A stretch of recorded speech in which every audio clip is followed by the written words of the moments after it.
Hello students. आज आपके सामने एक नए टॉपिक के साथ आपकी क्लास स्टार्ट कर रहे हैं जिसका नाम है राइबोसोम।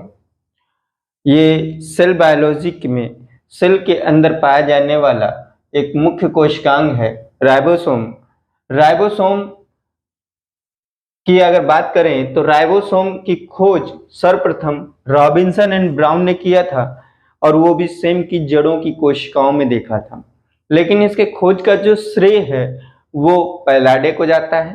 पैलाडे ने सन 1955 में राइबोसोम को जंतु की कोशिकाओं में देखा था और इसका वर्णन किया था और इसके लिए इसे नोबेल पुरस्कार भी दिया गया था। जो राइबोसोम होता है एक ऐसा कोशिकांग है जो कि कला विहीन होती है। इनमें किसी प्रकार से कि कोई भी कला नहीं पाई जाती है। ये गोलाकार आकृति के होते हैं और इनका जो व्यास है वो लगभग 150 से 250 एंगस्ट्रॉम के सबसे सूक्ष्म कण होते हैं। यानी कि ये सेल में पाया जाने वाला सबसे सूक्ष्म कण होता है जिसे राइबोसोम कहते हैं।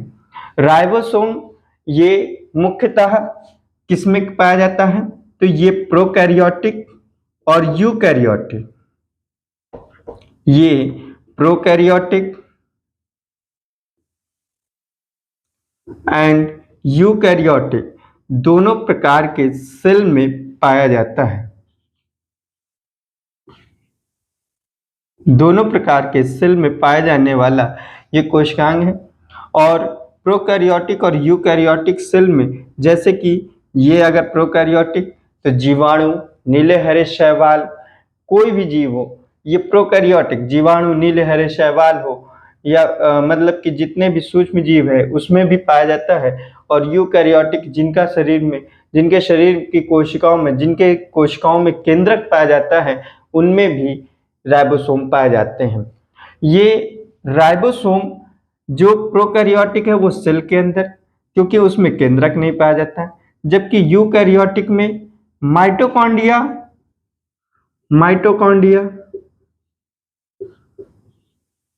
लवक, केंद्रक और केंद्रक में भी मुख्यतः केंद्रिका में पाया जाने वाला ये कोशिकांग होता है। ये प्रोकैरियोटिक और यूकैरियोटिक में पाया जाता है। लेकिन ये यूकैरियोटिक सेल में ये जो माइटोकॉन्ड्रिया लवक आपको बता रहे हैं ये एक कोशिकांग है। इस कारण और कोशिकांगों के भी अंदर पाया जाता है, तो इस कारण राइबोसोम को कोशिकांग के अंदर पाया जाने वाला कोशिकांग भी कहते हैं।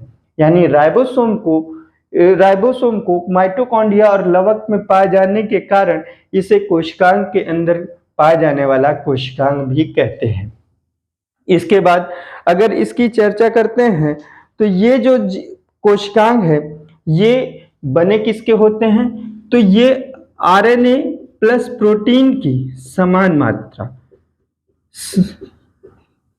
आरएनए और प्रोटीन की समान मात्रा से मिलकर बने होते हैं। तो इस कारण से इसे क्या कहते हैं, राइबो न्यूक्लियो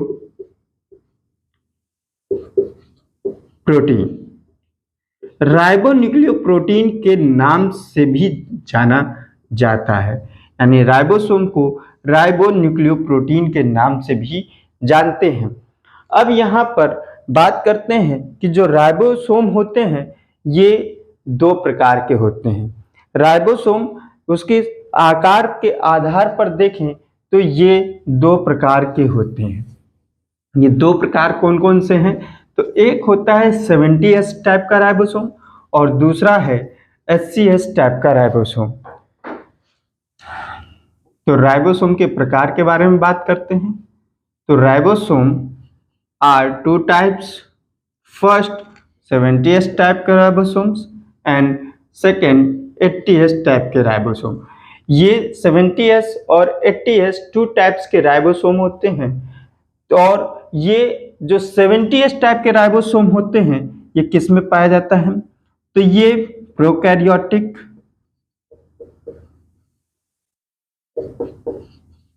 माइटोकॉन्ड्रिया, माइटोकॉन्ड्रिया, लवक और केंद्रक के अंदर पाया जाता है। केंद्रक के अंदर ये भी केंद्रिका में। जबकि जो 80S टाइप का राइबोसोम होता है ये यूकैरियोटिक कोशिकाओं में ही पाया जाता है। यूकैरियोटिक कोशिकाओं में भी पाया जाता है। यूकैरियोटिक कोशिकाओं में जो इंडोप्लाज्मिक रेटिकुलम है उसकी सतह पे लगे होते हैं और नहीं तो केंद्रक की सतह। मतलब ये जो यूकैरियोटिक कोशिकाएं हैं उनमें जो इंडोप्लाज्मिक रेटिकुलम है उसकी सतह और केंद्रक की दोनों के सतह के ऊपर लगे होते हैं। ये 80S टाइप का राइबोसोम होता है। ये जो यस है ये है क्या, तो स्वेडबर्ग यूनिट, यानी कि इसकी एक इकाई है। ये जो राइबोसोम है उसकी इकाई है एस। और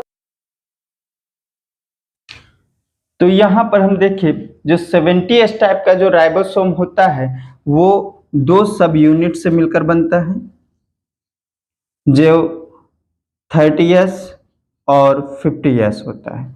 ये 2 सब यूनिट है। और इसके बाद जो 80S है वो 2 सब यूनिट कौन कौन सी होती हैं, तो 40S एंड 60S। ये 2 प्रकार के सब यूनिट से मिलकर के इसका निर्माण होता है और ये आपस में मैग्नीशियम आयन के द्वारा एक दूसरे से जुड़े रहते हैं। मैग्नीशियम आयन के द्वारा एक दूसरे से जुड़े रहते हैं।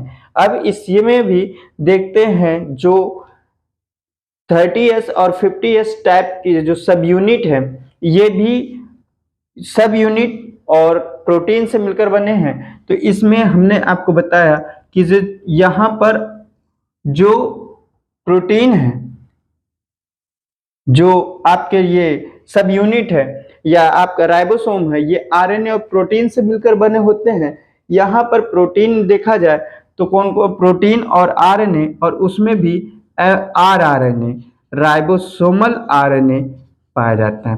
तो राइबोसोमल आरएनए जो होते हैं ये इसमें क्या होता है, तो ये देखा जाए तो राइबोसोम और प्रोटीन के मॉलिक्यूल्स की बात करते हैं तो प्रोटीन यहाँ पर आरआरएनए जो है वो 16S टाइप के आरआरएनए और इसमें 21 प्रोटीन पाया जाता है। ये आपके स्मॉल यूनिट के हैं।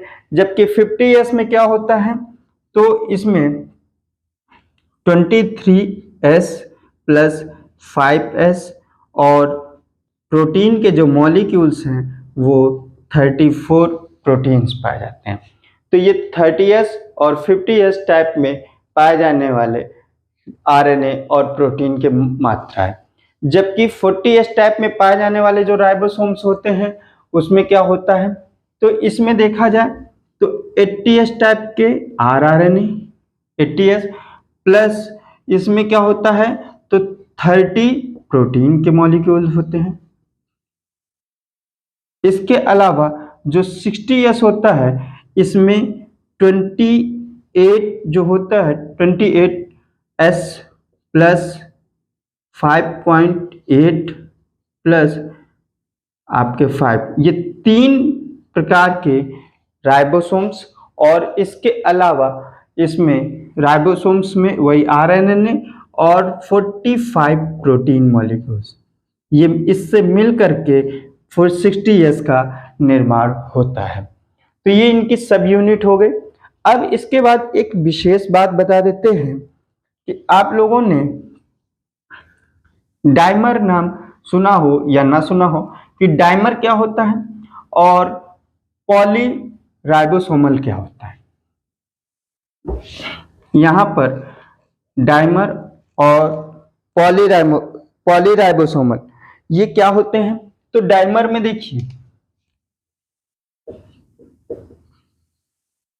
डाइमर में डाइ से स्टार्ट, डाइ मतलब 2, जब 80S टाइप का राइबोसोम होता है, 80S टाइप का, और इसमें जब दो 80S टाइप के राइबोसोम आपस में मिल जाते हैं, वो भी किससे?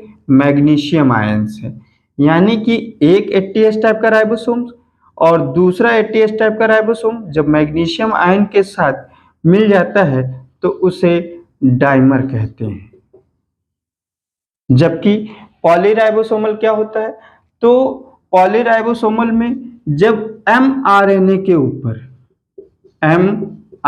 के ऊपर बहुत सारे, यानी पॉली मीन्स होता ही है बहुत सारे, जब 80S टाइप के राइबोसोम्स मिल जाते हैं, आपस में आज जुड़ जाते हैं, तो उसे कहा जाता है पॉलीराइबोसोमल।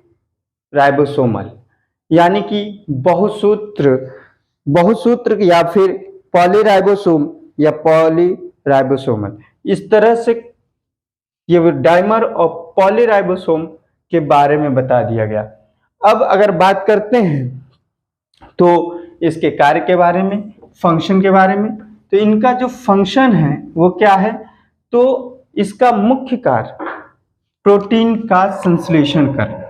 अगर कार्य की बात करते हैं तो कार्य क्या है? प्रोटीन का संश्लेषण करना। राइबोसोम का मुख्य कार्य प्रोटीन का संश्लेषण करना है। इस कारण से राइबोसोम को प्रोटीन की फैक्ट्री भी कहते हैं। प्रोटीन का निर्माण इसी के कारण होता है, इसीलिए और इसी से होता है, इसी कारण इसे प्रोटीन की फैक्ट्री कहते हैं। आज के लिए इतना ही। अगर वीडियो पसंद आए तो लाइक करना, सब्सक्राइब करना, शेयर जरूर करना। आज के लिए इतना ही। नेक्स्ट वीडियो में आपको फिर मिलेंगे नए टॉपिक के साथ। तब तक के लिए धन्यवाद। जय हिंद।